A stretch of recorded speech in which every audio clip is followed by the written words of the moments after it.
প্রশ্নে চলে আসি, মানুষ মারা যাবার পর মানুষের আত্মার কোনো ক্ষমতা থাকতে পারে বা কারো ক্ষতি করতে পারে, এটা আমি কোনোদিন মানতে পারিনি। অনেকে ভূত দেখে আর তাদের কাছ থেকে গল্প শুনে হেসে উড়িয়ে দিতাম, কিন্তু নিজে একদিন ভূত দেখবো তা আমার জানা ছিল না। এই ঘটনাটি আজ থেকে প্রায় 1.5 মাস আগের ঘটনা। রাত আনুমানিক 2টা বা 3টা হবে।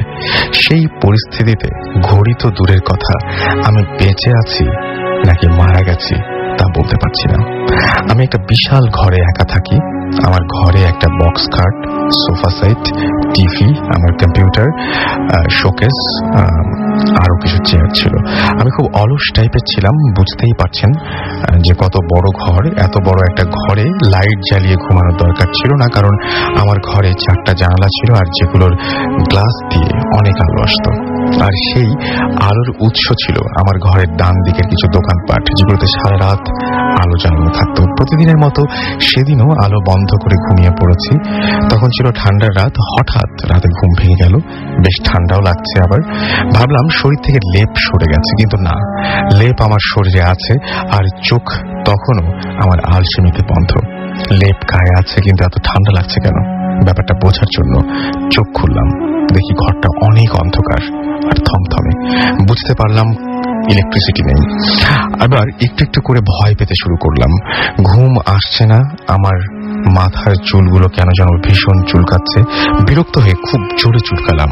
প্রায় 10 কি 12 সেকেন্ড পর একটা শক খেয়ে গেলাম।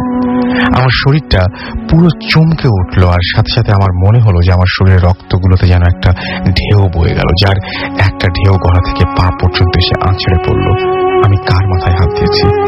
এই কার মাথা চুলকালাম? এ তো আমার মাথা নয়। মাথা পুরোটা ন্যাড়া, যেন মাথায় টাক বা অন্য কোনো চুল নেই। আমি মনের ভুল ভেবে আবার আমার মাথায় হাত দিলাম। এবার আমি আসলে প্রায় পাগল হয়ে গেলাম যখন আমি দেখলাম যে হ্যাঁ, মাথায় চুল বলতে কিছু নেই। আর সবচেয়ে বেশি ভয় পেলাম যখন দেখলাম আমি আমার মাথায় হাত রেখেছি, কিন্তু আমি হাতের কোনো স্পর্শ পাচ্ছি না। তার অর্থ দাঁড়াচ্ছে এই যে আমি যে মাথাটা নাড়ছি সেটা আমার মাথা নয়, আর সেটা আমার মাথার জায়গায়। আমি আর ঠিক থাকতে পারলাম না। আমি আমার গলা, কান, নাকে হাত দিয়ে বুঝলাম এটা 120 বা তার অধিক বয়সের কোনো বৃদ্ধের শরীর। এবার আমি তরতর করে থামতে লাগলাম। চিন্তা করছি চিৎকার দিয়ে এক লাফ দিয়ে উঠবো, পৃথিবীর সবকিছু ধ্বংস করে ফেলবো। আমার সাথে সব কি হচ্ছে? মনে মনে বলছি সাহস আর শক্তি হারালে চলবে না। আমার শক্তি আর সাহস পুরোটাই পানি হয়ে গেল যখন আমি সেই অদ্ভুত শব্দটা ফিল করলাম, এবং আমার শরীর পুরোটা অবশ হয়ে গেল। আমি সামান্য নড়াচড়ার সাহসটুকু হারিয়ে ফেললাম। শব্দটা ঠিক কতটা অদ্ভুত তা আমি আর বলে বোঝাতে পারবো না। তবে খুব শীতে আমাদের যেমন দাঁত যেমন কটকট করে কাঁপে, অনেকটাই এরকম শব্দ। আর শব্দটা আমার কানের কাছে শুরু হয়ে এক কানের ভেতর দিয়ে অন্য কান দিয়ে বের হয়ে যাচ্ছে। আমি আর সহ্য করতে পারছি না। এবার আমি আমার হাত দিয়ে আমার কান টিপে ধরবো, কিন্তু আমার হাত দুইটিকে আর খুঁজে পাচ্ছিলাম না। মনে হলো মানুষের হাত বলে কোনো অঙ্গ নেই, আমি হাত ছাড়াই জন্মেছি। এরপর আমি আমার শরীরের প্রতিটি অংশের ওপর নিয়ন্ত্রণ হারাতে লাগলাম। আমি বুঝতে পারছি যে আমি আস্তে আস্তে সেন্সলেস হয়ে যাচ্ছি, এবং এক সময় নোটিস করি যে আমি এখন সেন্সলেস হয়ে পড়ে গেছি। কিন্তু এটা কিভাবে সম্ভব যে সেন্সলেস অবস্থায় আমি আমার অনুভূতিগুলোকে মার্ক করেছি? তাহলে কি আমার বডিতে 2টি আত্মা ভর করেছে, যার মাধ্যমে আমি আমাকে নিয়ন্ত্রণ করছি? আমি জানি যে মানুষ যখন ভয় পায় তখন তার নিঃশ্বাস গরম হয়ে যায় আর ঘন ঘন পড়তে থাকে, কিন্তু আমার স্পষ্ট মনে আছে পুরো ঘটনার সময় আমার একবারও নিঃশ্বাস নেওয়ার প্রয়োজন হয়নি। তার মানে কি ঘটনার স্থায়িত্ব 2 বা 1 সেকেন্ড? আর যদি স্থায়িত্ব 2 বা 1 সেকেন্ডই হয়, তাহলে কি করে সম্ভব এত অল্প সময়ে এতগুলো ঘটনা ঘটার? নাকি আমার ওপর কোনো মৃত মানুষের আত্মা ভর করেছিল, যার নিঃশ্বাস চিরকালের জন্য বন্ধ? ভালো লাগলে ঘটনাটা পড়ে শোনাবেন। ঘটনাটি লিখেছেন রাশেদ, পীরগঞ্জ, রংপুর থেকে। আমরা ঘটনাটা পড়ে শোনালাম। আশা করছি আপনাদের ভালো লেগেছে। অলরেডি আমরা দেখছি যে আমাদের বেশ কিছু SMS চলে এসছে। আমাকে শুভ বণিক আমাদের SMS করেছেন চট্টগ্রাম থেকে, সৃষ্টি আমাদের SMS করেছেন উত্তরা থেকে, এবং তিনি তার ছোট ভাই নাহিন একসাথে শুনছেন। রুবেল আমাদের SMS করেছেন, আমাদেরকে অপু জুরাইন থেকে SMS করেছেন এবং তিনি বলছেন যে ঘটনাটা অনেক সুন্দর। আমাদেরকে ইদ্রিস SMS করেছেন গাজীপুর থেকে এবং তিনি বলছেন যে আই লাভ ভূত FM। শান্ত টঙ্গী থেকে SMS করেছেন। এছাড়াও সোহান, বাবু, মিলাস, সাহিব, তুষার তারা সবাই আমাদের সাথে জয়েন করেছেন। নিশি মিরপুর থেকে আমাদের SMS করেছেন, কালকে তার এক্সাম, এবং আমাদেরকে SMS করেছেন আরাফাত। এই ফার্স্ট তিনি আমাদের সাথে তিনি তার বন্ধুদের রিকোয়েস্টে ভূত FM শুনতে বসেছেন। আশা করছি আজকে আপনার ভালো লাগবে। শেখ মোহাম্মদ লিটন আমাদের SMS করেছেন। এছাড়াও আমাদের SMS করেছেন বসন্তের কোকিল। মুক্তি আমাদের SMS করেছেন রংপুর থেকে। সবুজ ঘোষ ময়মনসিং থেকে SMS করেছেন। এছাড়া আমাদের SMS করেছেন তানিয়া। SMS করেছেন আমাদেরকে জয় মগবাজার থেকে। মারাজ আমাদের SMS করেছেন হৃদয় উত্তরা থেকে। এছাড়াও তিনি ভূত FM এর প্রশংসা করেছেন। তাসিন আমাদের SMS করেছেন, তাসিন খান, এবং আমাদের SMS করেছেন মিল্টন নরসিংদী দাসপাড়া থেকে, এবং আমাদেরকে SMS করেছেন বিজয় টঙ্গী থেকে। কবির আমাদের জিঞ্জিরা থেকে SMS করেছেন। ইমু আমাদের SMS করেছেন ফারিহা, তিথি, অনিক বিশ্বাস, আশফি সহ আরো অনেকে। সো আপনি যদি SMS করতে চান তাহলে মোবাইলের মেসেজ অপশনে গিয়ে টাইপ করুন ফুর্তি, FORTI, ফুর্তি স্পেস দিয়ে আপনার নাম, স্পেস দিয়ে আপনার মেসেজ পাঠিয়ে দিন 9840 নাম্বারে। অনেকেই দূরত্বের কারণে আসতে পারেন না, অনেকে স্টুডিওতে এসে ঘটনা শেয়ার করতে পারলেই আমরা সবচেয়ে বেশি খুশি হই। তারপরেও আমি দেখি যে অনেকেই মানে ঢাকার বাইরে থাকলে আসাটা অনেক কষ্টকর হয়ে যায়, বিশেষ করে ঢাকায় যদি আত্মীয় স্বজন না থাকে তাহলে তো প্রবলেম হয়। সো আমরা সেই অনেক ভালো ভালো ঘটনা আমরা মিস করি সেই কারণে। তো আপনারা যদি চান তাহলে কিন্তু অবশ্যই মানে চেষ্টা আমি চাইবো যে আপনাদের এই চেষ্টা অব্যাহত থাকবে যে ঢাকায় এসে বা আমাদের স্টুডিওতে এসে সরাসরি ঘটনা বলার। আর যারা আমাদের চান অডিও ক্লিপ পাঠাতে, একইভাবে কিন্তু ইমেল অ্যাড্রেস দেয়াই আছে, সেখানে আপনি আপনার অডিও ক্লিপটি পাঠিয়ে দিতে পারেন, আপনার ঘটনাটি রেকর্ড করে সেটি আমাদের পাঠিয়ে দিতে পারেন। তো আমাদের একটা মানে অসাধ্য সাধন করেছেন, আমাদের সাথে জয়েন করেছেন এমনই একজন যিনি আমাদের আজকে ঢাকায় এসে পৌঁছেছেন চিটাগং থেকে, এবং তিনি চিটাগং থেকে সরাসরি আমাদের এখানে জয়েন করেছেন। আমরা তার কাছে প্রথমে তার পরিচয় জানতে চাইবো এবং তারপরে শুনবো তার ঘটনাটি। আপনার নামটা একটু বলবেন। হ্যালো অল লিসনার, আমি চিটাগং থেকে রাহাত এসেছি। ওকে, আপনার প্রথম ঘটনাটি তাহলে আমরা শুনি। প্রথম রাসেল ভাই যে ফাদারের বাসার যেটা, তো ঘটনাটা হচ্ছে আজকে থেকে তিন বছর আগের। তো আমার মামার এঙ্গেজমেন্ট হবে ঢাকায়, আমরা ফ্যামিলির সবাই চিটাগাঙে থাকা হয়। তো ঢাকা থেকে আবার কিছুদিন আগেই আমার বড় ভাই আবার গিয়েছিল। তো যেহেতু আসা হবে ঢাকায়, তো বড় ভাই আবার বাবা, তারপর বড় আপু, মা এদেরকে নিয়ে ঢাকায় চলে আসে এঙ্গেজমেন্টের প্রোগ্রামটা অ্যাটেন্ড করার জন্য। তো আমি আর কি একটা দিন পরে আসবো আমার কিছু কাজের জন্য, মানে ওই পরের দিন সকালে আসলে আমি আবার আসবো। তো তারা আর কি চলে যায়, আমি আবার তাদেরকে গাড়িতে তুলে দেই আমার বাসার পার্কিং থেকে। তো তখন হয়তো রাত 11টা সাড়ে 11টা বাজবে, তারা চলে যায় বাসা থেকে। তো তারপরে বাসায় ছিলাম, আমার বাসায় আবার আমার আম্মুকে হেল্প করার জন্য একজন ছিল বাড়ির পাশে, আমরা ফুফু ডাকি। তো উনি আর আমি ছিলাম। তো আমি রাতে আবার মানে তারা চলে যাওয়ার পরে খাওয়া দাওয়া করে মানে টিভি দেখছি, ঘুম আসতেছে না এমন, বা এত তাড়াতাড়ি ঘুমও হয় না আমার। তো সেদিনকে হঠাৎ করে যেন মানে ঘুম চলে আসছে, ঘুমাই গেলাম। তো ঘুমাতে হঠাৎ করে যে মানে তারপরেই ঘুমের থেকে হঠাৎ করে মানে আমার বাবার ডাকে ঘুম ভাঙলো যে কি রে তুই এখনো ঘুমাচ্ছিস, সবাই রেডি হয়ে গেছে, তোর জন্যই তো বসে আসছে, তুই ঘুমের থেকে ওঠ, ফ্রেশ হ, তারপর তো চলে যাব, তোর মামার বিয়েতে অ্যাটেন্ড করতে হবে না, এঙ্গেজমেন্টের প্রোগ্রাম সামনে। তো আমি ঘুমের মধ্যে উঠবো না এভাবে করতে করতে হঠাৎ করে দেখতেছি যে আমার হাত ধরে। রাসেল ভাই দেখা যায় কি আপনাকে যদি ঘুমের মানে স্বপ্ন দেখেন তাহলে টাচ যদি কেউ করে বা আপনাকে ধরতেছে সেটা একরকমের ফিল পাওয়া যায়, আর যদি সরাসরি কেউ টাচ করে সেটা কিন্তু একটু বোঝা যায়। তো সে আমাকে হাত ধরে টেনে উঠাইলো সোফা পর্যন্ত, টেনে সোফাতে বসে গেলাম। তো বসে যায় হঠাৎ করে খেয়াল হইলো যে আমি তো আমার বাবা মা মানে পরিবারের যারা ছিল সবাইকেই 11টা সাড়ে 11টার দিকে তুলে দিয়ে আসছি, তাহলে কে আসলো।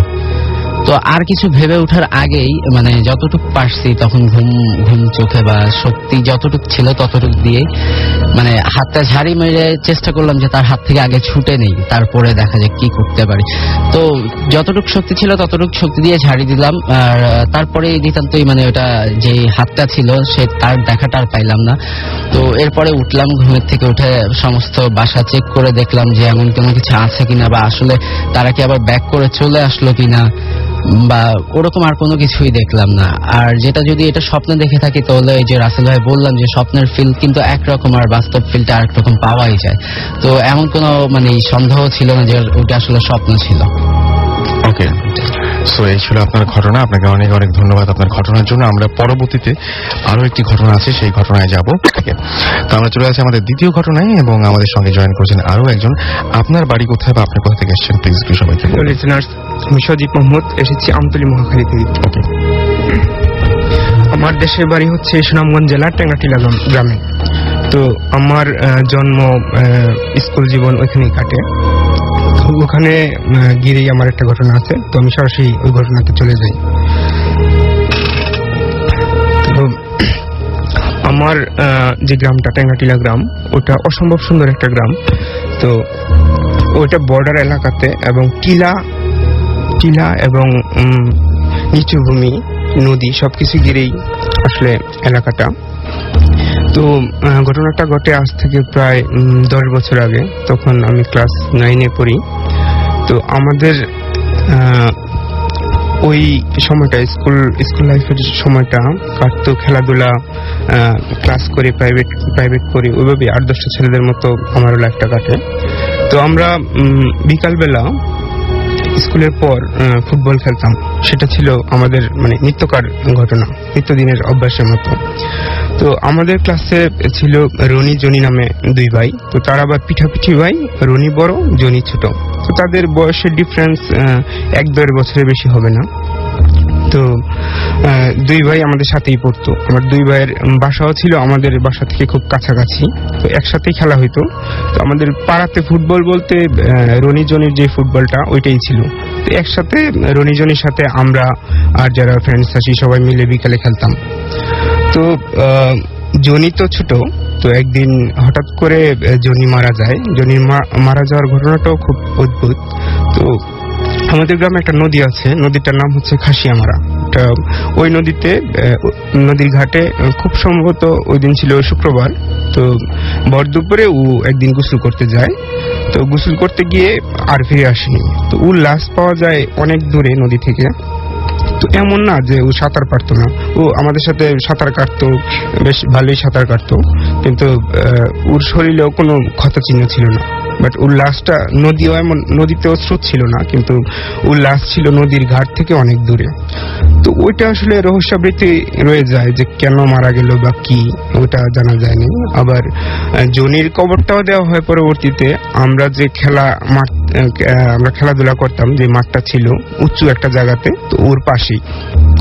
তো আমরা ওই ঘটনা, তো আমাদের এক ফ্রেন্ড মারা গেল, ওইটা নিয়ে তো ভীষণ রকম মানসিকভাবে বিপর্যস্ত ছিলাম। তার উপর আবার যেই মাঠে খেলতাম ঠিক এর পাশেই কবর। তো আমরা খুব ভয় পাই বিষয়টা নিয়ে। তো আমরা ভাবি যে ওই মাঠটা বাদ দিয়ে আমরা অন্য আরেকটা মাঠ সিলেক্ট করি যে ওখানে আমরা খেলবো। তো জনির কবর যে মাঠটা, ওটা আমরা যথারীতি বাদ দিলাম, আরেকটা নিচু আরেকটা মাঠে গিয়ে খেলা শুরু করলাম। তো জনিকে বাদ দিয়েই জনির বড় ভাই যে রনি, তো ওরা আর অন্য ফ্রেন্ডরা মিলে খেলতাম প্রতিদিন। তো একটা সময় হয় কি, আমাদের তো নিচু এলাকাগুলি বর্ষার কারণে ফ্লাডেড হয়ে যায়। তো বন্যা হয়ে গেলে তখন আর নিচু এলাকাগুলি খেলার মতো উপযোগী থাকে না। তো এমনই ঘটনা ঘটে প্রায় 6-7 মাস পরে নিচু এলাকাতে বর্ষা আসে আর ফ্লাডেড হয়ে যায়। বন্যার কারণে আমরা নিচু এলাকাতে আর খেলতে পারি নাই। তো আমরা আবার ভাবলাম যে ওই আগের জায়গাতেই ফিরে যাব, উঁচু এলাকাতে যেখানে জনির কবরটা আছে ওর পাশে। তো কিছুদিন কেটে যাওয়ার পর জিনিসটা আমাদের কাছে হালকা হয়ে যায়। তো প্রথম খেলা শুরু হয় যথারীতি। তারপর হঠাৎ করে রনি, যে জনির বড় ভাই, তো আমাদের সাথে খেলতেছিল। তো ওর স্বভাব হচ্ছে খুব, আমাদের নর্মালি পাস দিত না, খুব জোরে জোরে কিক দিত। তো খেলার এক পর্যায়ে জোরে একটা কিক দেয়। কিক দেওয়াতে ফুটবলটা একদম আমাদের চোখের সামনে কবরের ভিতর চলে যায়, জরির কবরের ভিতর। তো আমরা তো খুবই ভয় পাই যে এখন ফুটবল মাত্র একটা, খেলার তো আর নাই, তো ওটা আনতে যাব ওই সাহসটাও আমাদের নাই, বয়স আমাদের খুবই কম। তো আমরা একে অপরকে বলছি এই তুই যা তুই যা। তো রনি বলতেছে যে আমাকে যাওয়ার জন্য, আমি বলতেছি আরেকজনকে যাওয়ার জন্য। তো কে বলটা কবরের ভিতর থেকে কে তুলবে ওইটা আসলে সাহস হচ্ছিল না। তো এমন কনফিউজড নিয়েই দাঁড়াইছিলাম। তো কবর দিকে তাকাই আমরা দাঁড়াইছিলাম, তখনই খুব অদ্ভুত এক ঘটনা ঘটে। তো তাকায় আছি, ঠিক দেখলাম কবরের ভিতর থেকে অনেকটা ফুটবল থ্রো করার মতো যেভাবে আসে ঠিক ওইভাবে আমাদের দিকে আসতেছে। তো আমরা তো ওই ঘটনায় ভীষণ ভয় পাই আর দৌড়ে মাঠ থেকে চলে গেলাম চিৎকার করতে করতে। তো আমরা দেখলাম ফুটবলটা 3টা ড্রপ খেয়ে একদম মাঠটার মাঝখানে এসে স্থির হয়ে বসে আছে। তো যাই হোক, এখন বড়দেরই এই ঘটনা জানাই যে এমন এমন ঘটনা ঘটে গেছে ভয়ঙ্কর, কবর থেকে বলটা থ্রো করে আসছে। তো কেউ বিশ্বাস করে না, সবাই হাসাহাসি করতে থাকে। তো আরেক বড় ভাই রাস্তার মধ্যে পাই, আমরা ডিটেলস বললাম যে এমন ঘটনা ঘটে গেছে, অদ্ভুত কবরের ভিতর থেকে বলটা থ্রোয়ের মতো করে আমাদের দিকে আসছে। তো উনি হেল্প করেন, উনি কবির ভাই ছিল, তো খুব সাহসী, আমাদের চেয়ে বয়সে অনেক বড়। তো উনি এসে বলটা আমাদের দিয়ে দেয় আর আমাদের নিয়ে কভারটা চেক করে। তো এভরিথিং ইজ নর্মাল, কোনো প্রবলেম নেই, খুবই স্বাভাবিক সবকিছু। তো আমরা এই ঘটনাও খুব ভয় পাই। তো আমরা ডিসিশন নিলাম যে ওখানে না থেকে আমরা আবার নিচু জায়গাতে চলে যাব যখন বর্ষার পানি শেষ হয়ে যায়। তো মাস দেড়েক পর নিচু এলাকাগুলিতে আবার শুকায় যায়, বর্ষার পানি চলে যায়। তো আমরা ভাবলাম ওখানে খেলবো। তো এর ভিতর রনি অদ্ভুত ঘটনা আমাদের জানায় যে ওর যে ফুটবলটা ছিল, ওই ফুটবলটা যে রুমে রনি ঘুমাতো, তো ওর পাশে রাখা ছিল, ওটা কেউ খেললে যেমন শব্দ হয় ঠিক ওই ধরনের ফুটবলের ধুপ ধুপ ধুপ এমন শব্দ হচ্ছিল। তো আবার দরজা খুলে দেখা যায় সবকিছুই নর্মাল, ফুটবল কোনো নড়তেছে না। তো আবার বেডের নিচে যদি বল রাখা হয়তো, তো গভীর রাত্রে ব্যাটটা উপর দিক থেকে ড্রপ খেলে যেমন হতো এমন শব্দ হয়। তো হাউএভার, তো মাসখানেক পর আমরা নিচু জমিতে যখন বর্ষার পানি চলে যায় তো ওখানে খেলতে নামি। তো আমাদের উৎসাহ অনেক বেশি, কারণ এক দেড় মাস আমাদের খেলাই হয় নাই। তার উপর না আমরা ফুটবল খেলতে পারি আর না রনি ফুটবল খেলতে পারে, তো কেউ ফুটবল খেলে নাই। তো যাই হোক, তো খুব হ্যাপিলি আমরা আসলে ফুটবল খেলা স্টার্ট করলাম। তো তখন রনি সবসময় করে কি, ফুটবলটা নিয়ে জোরে কিক মারে, প্রথম এসেই সবসময় এমন করে আসছে। তো ও ফুটবলটা নিয়েই জোরে একটা কিক দেয়, কিক দেওয়ার সাথে সাথে ওমাগো বলে একদম চিৎকার করে ওর পায়ের গোড়ালি চেপে ধরে। তো আমরা ভাবলাম হয়তো বেকায়দায় কিক পড়েছে, এই জন্য হয়তো ওর পায়ের গোড়ালি অংশটা হয়তো ব্যথা পাইছে। তো আমরা কাছে গেলাম, তো ধরাধরি করে রনি আর ফুটবলটাও নিয়ে আসলাম তো ওর বাসাতে। তো আমরা ভাবছিলাম খুব নর্মাল ঘটনা, এটা হইতেই পারে, তো নর্মাল হইলেই মনে হয় ভালো হইতো, কিন্তু আসলে ঘটনাটা ওই ধরনের ঘটে নাই। রনির যে জায়গাতে কিক, গোড়ালিতে যেই জায়গাটা দিয়ে কিক দিয়েছিল বলে, তো ওখানে একটা স্পট পড়ে, প্রথম লালচে, তারপরের দিন কালচে রং হয়ে যায়। তো রনির প্রচন্ড জ্বর, তো ডাক্তার ডাকা হয়। তো ডাক্তাররা বলে যে অনেক কারণে, ভয়ের কারণে হইতে পারে বা বেকায়দায় কিক লেগেছে এমন, কিন্তু ওই স্পটটা কিসের তো এটা কেউ বলতে পারে না। তো ওই স্পটটা ছিল অনেকটা রাউন্ড, আবার 3 দিন পর ঘা হয়ে যায়। তো রনি 3 দিনে প্রচন্ড জ্বরে কাতরাতে একসময় মারা যায়। তো 3 দিনের মাথায় রাতে রনি মারা যায়। তো এটা তো গেল রনির পার্ট, কিন্তু যেই রুমে ফুটবলটা ছিল ওই রুমে ফুটবলটা রনি যেদিন মারা যায়, যে রাতে মারা যায়, তো ওই রাতে পরদিন দেখা যায় যে ফুটবলটা ঠিক ফুটবলের যে ফিগারটা ওইটা ছিল না, কেউ ছুরি দিয়ে খুঁচিয়ে মারলে যেমন ফুটবলটা ডিসফিগার করা হয় ঠিক এমন ছিল। আর ফুটবলের পুরা গায়ে ছিল রক্তের কালচে ছুপ দাগ। তো এই ঘটনার সাথে ফুটবলের সাথে রনির মৃত্যু বিষয়টা কিভাবে লিঙ্ক আসলে আমাদের কারো জানা নাই, বা রহস্যাবৃতেই রয়ে যায় আর কি, আমিও কোনো সমাধান পাইনি। আপনাকে অনেক ধন্যবাদ, থ্যাংক ইউ সো মাচ। আমরা চলে যাচ্ছি আমাদের পরবর্তী ঘটনা, তবে তার কাছ থেকে এসেছেন, প্লিজ একটু বলবেন। হ্যালো এভরিওয়ান, আমি শিশির, উত্তরা থেকে। আমার ঘটনায় আমি সরাসরি চলে যাচ্ছি। আমি অনেক ছোট ছিলাম তখন। আমার আম্মু আমাকে জাস্ট, আমাদের বাসার স্ট্রাকচারটা ছিল যে রুম, বাহিরে রান্নাঘর এবং বাথরুম দুইটাই ছিল। তো আমাকে আমার আম্মু গোসল করিয়ে দিয়ে দুপুরবেলা বলছে, বাবা তুমি নিজে নিজে রেডি হও, আমি একটু রান্নাঘর হয়ে আসি। দ্য টাইম আমি রেডি হচ্ছিলাম, তো জানালা খোলা ছিল। আমার জানালার বাইরে ওই পাশে মানে আমাদের বাসাটার পেছনের দিকে একটা মাঠ ছিল, ছোট একটা মাঠ, তারপর একটা পুকুর ছিল এবং তার পুকুরের পরে ওই পাশে একটা বাড়ি ছিল। তো ওই বাড়িটাতে যাওয়ার জন্য পুকুরের এক পাশ দিয়ে সিমেন্টের বস্তা ফেলে, বালির বস্তা ফেলে রাস্তা করা হয়েছে। তো আমাদের রুম থেকে দেখা যেত রাস্তাটার অর্ধেক।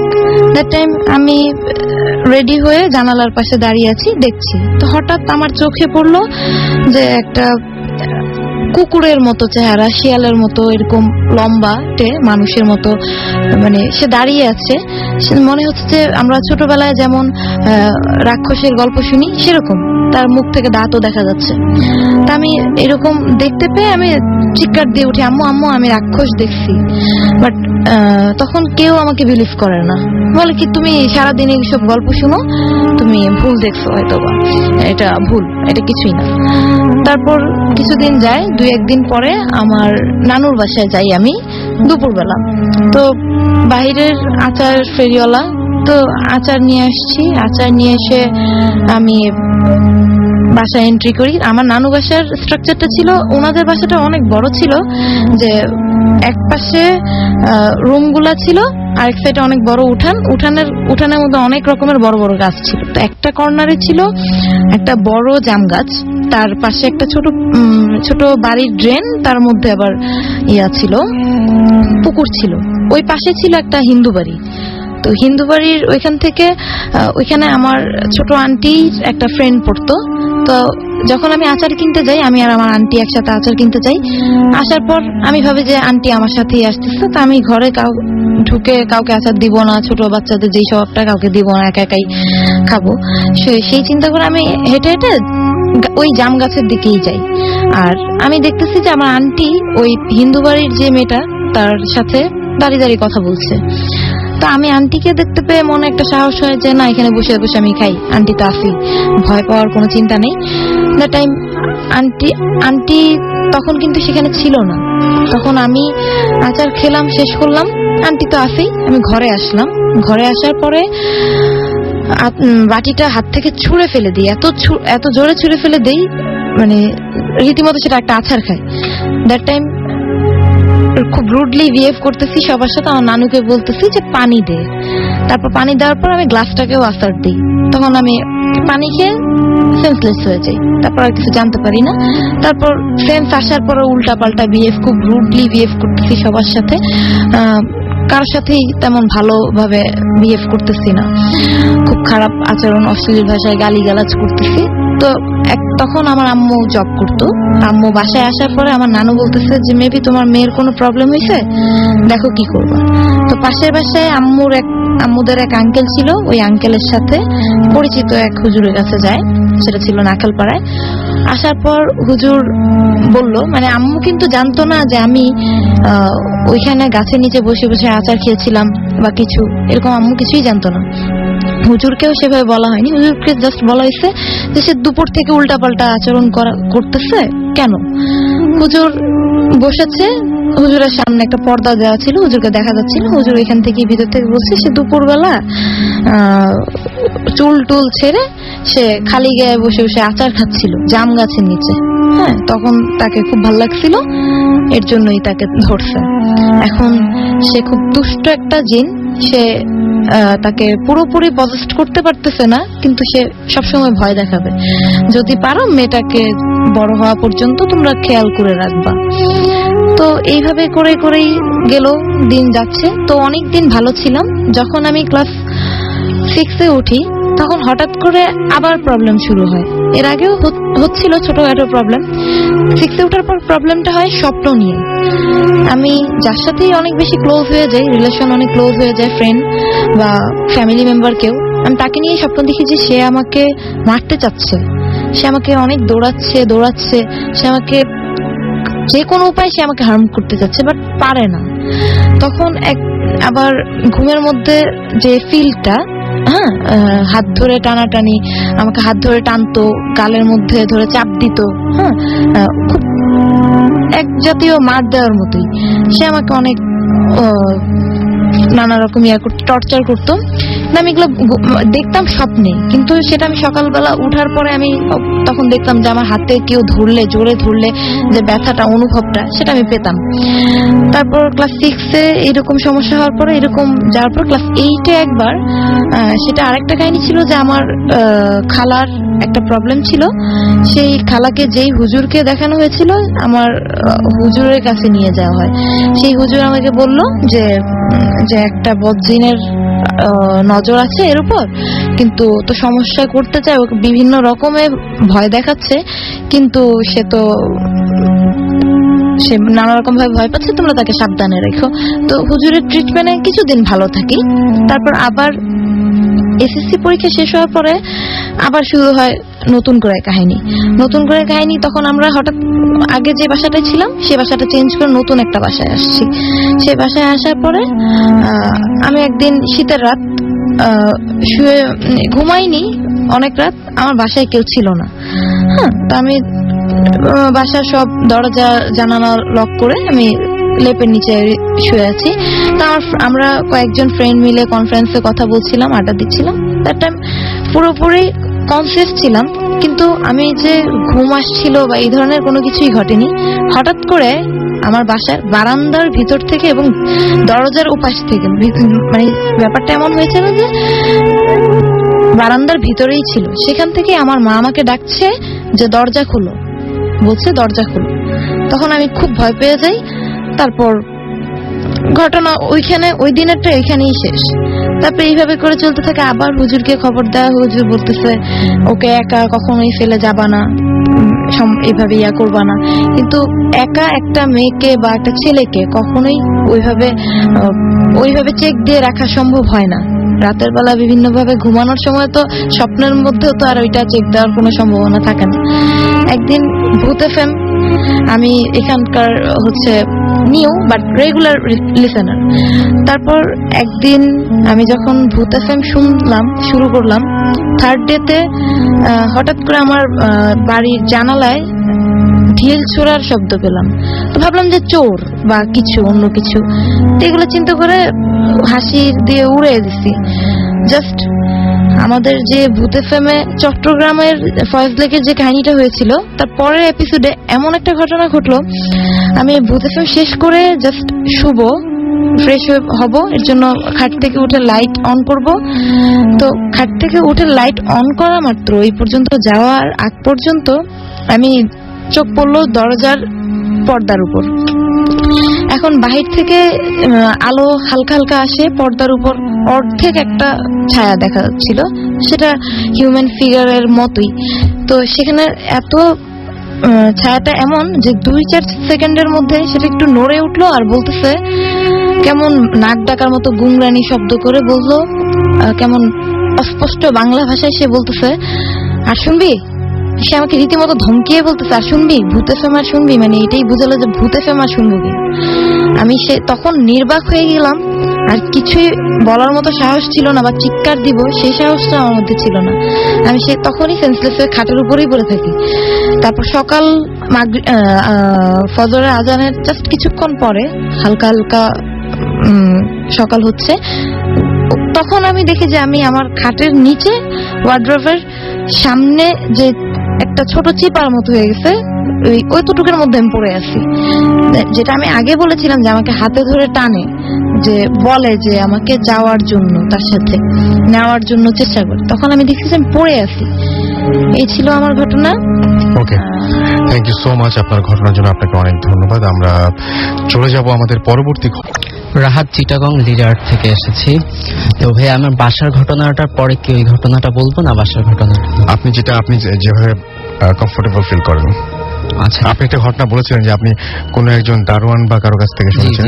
আমার সিনিয়র একটা স্টাফের কাছ থেকে, আমাদের অফিসে, নাম হচ্ছে জনাব সালাম, আমার অফিসেই চাকরি করে, ওনার কাছ থেকে শুনেছিলাম। তো ওনার কাছ থেকে ঘটনাটা হচ্ছে এমন যে আজকে থেকে আরো 30 বছর আগে ওনাদের বরিশাল পিরোজপুরের ঘটনা, এটা আরো 30 বছর আগে। তো ওখানে তখন একটা মাটি কাটার যে মানে মাটি কাটতো দুইজন বন্ধু বা পার্টনার ছিল এমন, একজন হচ্ছে রহমান আর একজন হচ্ছে আপনার সবুজ। তো সবুজ হচ্ছে মানে পার্টনার বলতে মালিক টাইপের যে, আর রহমান আর কি এর সাথে ডেইলি কাজ করত।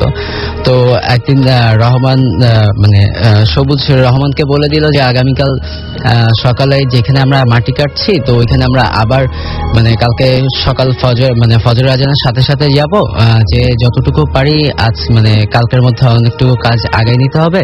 তো রহমান তুমি একটু তাড়াতাড়ি ঘুম থেকে উঠে পড়বা। তো রহমান সেই অনুযায়ী খাওয়া দাওয়া করে ঘুমিয়ে পড়লো। তো হঠাৎ করে রহমান একটা আওয়াজ পেল যে তার মালিক ডাকছে, সবুজ ডাকছে তাকে যে এই রহমান উঠছো না কেন, আজান দিয়ে দিচ্ছে, তুমি ওঠো তাড়াতাড়ি, কাজে যেতে হবে, কাজগুলো তো সারতে হবে, না সারলে তো হবে না। তো রহমান মানে মালিকের কণ্ঠ নিশ্চিত হওয়ার সাথে সাথে উঠে যায়। উঠে গিয়ে ওর যেই মাটি কাটার যেগুলো দরকার ছিল, যে কোদাল বলা হোক বা খন্তা বলা হোক ওই ভাষায়, তো সে ওগুলা নিয়ে বের হয়ে যায়। তো বের হওয়ার পর তো সবুজ আর রহমান কথা বলতে বলতে তাদের কাজের জায়গায় চলে যায়। তো কাজের জায়গায় যাওয়ার পরে দেখা যায় যে রহমান মাটি কেটে দিচ্ছে, আর যে সবুজ যে মালিক আর কি সে তুলে নিচ্ছে মাটিগুলা, তুলে যে বাঁধ দেয়া হয় বাঁধের ওইখানে দিচ্ছে মাটিগুলা। তো মানে এরকম করতে করতে রহমান একটা সময় দেখলো যে অনেকক্ষণ হয়ে যাচ্ছে, ঘন্টা দেড়েক হয়ে যাচ্ছে। তো এখনো যেহেতু ফজরের নামাজের পর তাহলে এখন সকাল হয়ে যাওয়ার কথা, তো এখনো সকাল হচ্ছে না। তারপর মাটি কেটেই যাচ্ছে, আর এত বড় বড় করে মাটির চাকগুলা কাটতেছে, সেটা তার সবুজ মানে সাথে সাথে সরাই নিয়ে বাঁধের ওইখানে দিয়ে দিচ্ছে। তো ওর একটু মানে কেমন যেন সন্দেহ হলো। তারপরে কিছুক্ষণ পর আর কি ওর টোটালি শিওর হয়ে গেল আসলে এটা তার মালিক সবুজ কখনোই হতে পারে না। তো শিওর হওয়ার পর রহমান অপেক্ষা করছিল যে এখন কিভাবে ওর হাত থেকে রক্ষা পাওয়া যায়। তার হয়তোবা যে রূপ ধরে আসছিল সবুজ, সে আবার অপেক্ষা করছিল যে কিভাবে ওকে এখন মানে অ্যাটাক করা যায়। তো হয়তোবা রহমানের হাতে যে কোদাল ছিল, লোহার কিছু ছিল দেখেই হয়তোবা সবুজ নামে সেই শয়তান বা জিন যেটাই বলা হোক তাকে অ্যাটাক করতে পারেনি। তো এরপর রহমান কাটতে কাটতে এক পর্যায়ে বুঝে গেছে আর কি, মানে কাটছে। তারপর রহমান ওয়েট করছিল যে মাটি কাটতে মানে মাটিগুলো সরাতে কোনোভাবে যদি সবুজকে একটু দুর্বল করা যায়, তাহলে সবুজের উপর সে আর কি কোনো একটা অ্যাটাক করবে। তো এরকম কিছুক্ষণ করার পর রহমান চালাকি করে মাটির মানে খণ্ডটা একটু বড় একটা খণ্ড কেটে ফেলে। তো ওই সময় যখন সবুজ মাটির খণ্ডটা তুলতে যাবে, মানে মাটিটা কাটার সাথে সাথেই ফেলে দেয় আর কি নিচে, যে এখন যদি সবুজের উঠাতে হয় তাহলে বসে উঠাতে হবে। তো সবুজ যখনই উঠাইতে গেল, তো রহমান তাকে ওইখানে তার পিঠ বরাবর পিঠের উপরেই একটা মানে কোদাল দিয়ে কোপ দিয়ে রহমান দ্রুত তার বাসার দিকে এসে তার বাসার উঠোনের কাছে আর কি মানে সেন্সলেস হয়ে যায়।